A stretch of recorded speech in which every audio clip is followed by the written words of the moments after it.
Hello friends, welcome back to my YouTube channel Sahil Pandey academy में। Friends, आज का topic है हमारा मौर्य साम्राज्य। आज की इस वीडियो में हम लोग थ्योरी पार्ट को कवर करेंगे। इस वीडियो में हम लोग सिर्फ 3 शासकों के बारे में बात करने वाले हैं। तो आइए बिना देरी के वीडियो शुरू करते हैं। मौर्य वंश में मुख्यतः हम लोग 3 वंशों के बारे में बात करते हैं। वे कौन कौन से हैं? पहले नंबर पे आता है चंद्रगुप्त मौर्य, दूसरे पे बिंदुसार आता है अशोक। तो आइए सबसे पहले हम लोग चंद्रगुप्त मौर्य के बारे में जानेंगे। सबसे पहले तो इनका कार्यकाल की बात करें तो ये इनका कार्यकाल जो है 322 ईसा पूर्व से 298 ईसा पूर्व तक रहा है। मौर्य वंश का संस्थापक चंद्रगुप्त मौर्य हैं। अगला पॉइंट आता है चंद्रगुप्त मौर्य की पत्नी का नाम धुरधरा है। इनका उपनाम भारत का मुक्तिदाता है। यूनानी इतिहास के अंदर हमको 2 इतिहासकार मिलते हैं। पहला है एरियन व प्लूटार्क, दूसरा है जस्टिन। एरियन प्लूटार्क ने चंद्रगुप्त मौर्य को एड्रोकोल्डस कहा है। और वहीं बात करें यूनानी के इतिहासकार जस्टिन की, इन्होंने चंद्रगुप्त मौर्य को सेंड्रोकोडस कहा है।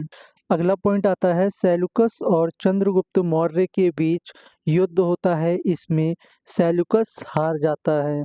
चंद्रगुप्त का विवाह हेलेना से होता है। हेलेना जो है सेल्यूकस की पुत्री हैं। ये एक यूनानी है। अगला पॉइंट है हेलेना का दूसरा नाम कॉर्नेलिया है। दहेज में इनको काबुल, कांधार, मकरान, हेरात चंद्रगुप्त को दिए गए थे। अगला पॉइंट आता है चंद्रगुप्त मौर्य ने सेल्यूकस को 500 हाथी उपहार में दिए थे। अगला पॉइंट आता है सेल्यूकस ने एक राजदूत को भेजा जिसका नाम मैगस्थनीज था। अगला पॉइंट आता है मैगस्थनीज द्वारा एक बुक लिखी गई थी जिसका नाम है इंडिका। अगला पॉइंट आता है चंद्रगुप्त मौर्य ने जैन धर्म के जैन मुनि भद्रबाहु से दीक्षा ली थी। अगला पॉइंट है चंद्रगुप्त मौर्य ने 298 ईसा पूर्व में कर्नाटक के सर्वपावेलगोला में संलेषणा यानी कि संथारा पूर्वक अपने प्राणों को त्याग कर दिया था। संथारा का क्या मतलब होता है, आइए जानते हैं। संथारा का मतलब होता है उपवास पूर्वक अन्न और जल दोनों का त्याग कर दिया जाता है। अगला पॉइंट आता है इनके काल में एक झील का निर्माण होता है। उस झील का नाम है सुदर्शन झील। यह गुजरात में स्थित है। अगला पॉइंट है सुदर्शन झील का निर्माण इनके राज्यपाल ने करवाया था और इनके राज्यपाल का नाम जो है पुष्यगुप्त है। अगला पॉइंट आता है पुष्यगुप्त द्वारा सुदर्शन झील का निर्माण कराया गया। चंद्रगुप्त मौर्य के बाद में बिंदुसार आते हैं। बिंदुसार का जो कार्यकाल है वह 298 से 273 ईसा पूर्व तक रहा है। बिंदुसार का अन्य नाम या उपनाम क्या है? तो बिंदुसार का उपनाम जो है वह सिंहसेन है। भद्रसार, अमित्रघात, आमित्रो, चेटस, ये सारे उपनाम जो हैं बिंदुसार के हैं। अगला पॉइंट आता है बिंदुसार के दरबार में नियुक्त 2 राजदूत कौन थे और वे किस राज्य से थे या किस देश से थे? तो पहला है यूनानी राजदूत और दूसरा है मिस्र का राजदूत। आइए सबसे पहले हम यूनान के राजदूत के बारे में जानते हैं। यूनान के राजा एंटोयोकस ने डायोनेकस को भेजा। दूसरा आता है मिस्र का राजदूत। मिस्र के राजा टाइमी सेकंड फिलाडेल्फस ने डोलोनिसेस को भेजा।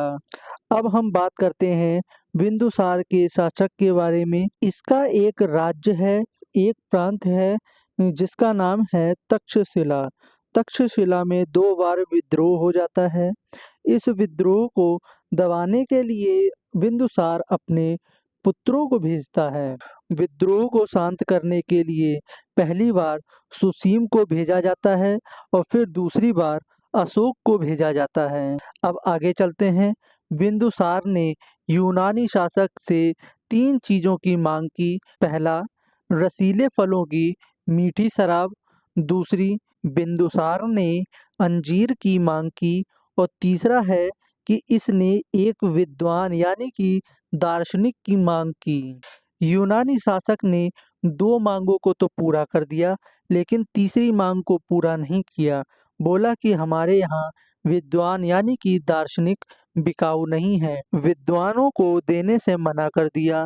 अगला पॉइंट आता है, बिंदुसार आजीवक संप्रदाय को स्वीकार कर लेता है। अगला पॉइंट है, जैन ग्रंथ में बिंदुसार को सिंहसेन के नाम से जाना जाता है। अगला पॉइंट आता है, बौद्ध विद्वान तारानाथ ने बिंदुसार को 16 राज्यों का विजेता बताया है। बिंदुसार की मृत्यु के बारे में ऐसा माना जाता है कि बिंदुसार को हार्ट अटैक आया था, इसीलिए सांस न आने के कारण उसकी मृत्यु हो गई। इसके बाद में अशोक आते हैं। सबसे पहले तो अशोक का कार्यकाल जो है जान लेते हैं। इनका कार्यकाल 269 से 232 ईसा पूर्व तक रहा है। 273 ईसा पूर्व में मौर्य साम्राज्य के अशोक एक शासक बन गए थे। अशोक का राज्याभिषेक 267 ईसा पूर्व में हुआ था, मतलब कि 4 वर्ष बाद। 4 वर्ष में इन्होंने अपने भाइयों की मृत्यु की थी। इनके जो भाई थे वे 100 भाई थे, जिसमें से सबसे बड़ा सुसीम था। अगला पॉइंट आता है, अशोक को अशोकवर्धन और करमौली बोला जाता है। अशोकवर्धन नाम जो है हमको पुराणों से मिलता है और करमौली जो है द्वीप वंश से मिलता है। अगला पॉइंट आता है, अशोक को देवानाम प्रिय और देवानाम प्रिय दससी की उपाधि मिली थी। अगला पॉइंट आता है, अशोक के नाम की जानकारी हमको गुर्जरा का अभिलेख और मास्की अभिलेख से हमको इनकी जानकारी मिलती है।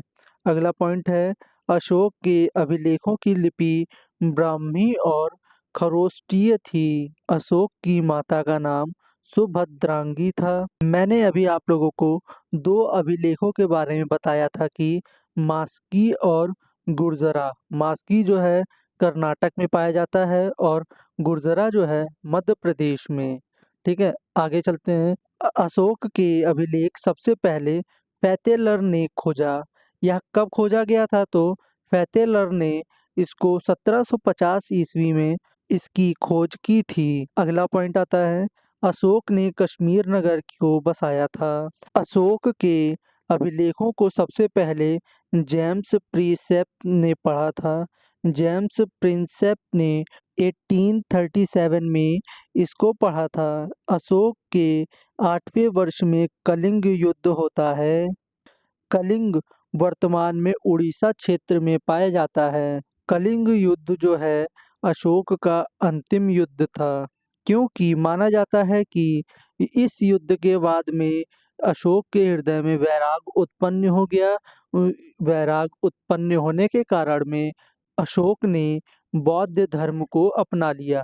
चलो आइए जानते हैं कलिंग युद्ध के बारे में। अगर बात करें कि कलिंग का युद्ध क्यों हुआ था, तो अशोक और चाणक्य ने अखंड भारत का सपना देखा था।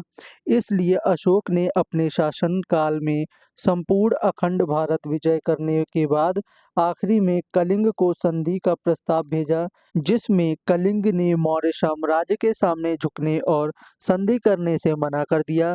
इस कारण अशोक ने कलिंग पे आक्रमण की योजना बनाई। इस योजना का खंडन यानी कि इस योजना का विरोध चाणक्य के शिष्य राधागुप्त ने किया, क्योंकि इससे पहले भी एक संधि की जा चुकी थी कलिंग के साथ में। वह संधि क्या थी, आइए जानते हैं। चंद्रगुप्त मौर्य, चाणक्य और कलिंग के राजा पद्मानंभन के बीच यह संधि हुई थी कि कलिंग के ऊपर कोई भी मालिकाना हक नहीं दिखा सकता है। इसका मतलब यह है कि मौर्य साम्राज्य का कोई भी शासक कलिंग पर आक्रमण नहीं करेगा और ना ही शासन करेगा। राधागुप्त ने यह बात अशोक को बताई, परंतु अशोक ने उनकी एक न मानी। इस कारण से राधा गुप्त ने अशोक का साथ नहीं दिया, जिसके परिणाम स्वरूप कलिंग का महाविनाशकारी युद्ध हुआ। इस युद्ध में दोनों तरफ की सेनाएं खत्म हो गई थीं, सिर्फ और सिर्फ अशोक बचा था। और उस युद्ध के बाद में अशोक ने कोई भी युद्ध नहीं लड़ा। फिर आइए अगला पॉइंट देखते हैं। अशोक ने भेरी घोष छोड़कर धम्म घोष अपना लिया था। भेरी घोष का मतलब यह होता है कि युद्ध शुरू होने से पहले जो ढोल नगाड़े या शंख बजते हैं उसको हम भेरी घोष बोलते हैं। और धम्म घोष का मतलब यह है कि धर्म का प्रचार प्रसार करना। अगला पॉइंट आता है, इस युद्ध के बाद अशोक ने बौद्ध धर्म को अपना लिया था। अगला पॉइंट आता है, अशोक बौद्ध धर्म की दीक्षा उपगुप्त से लेते हैं।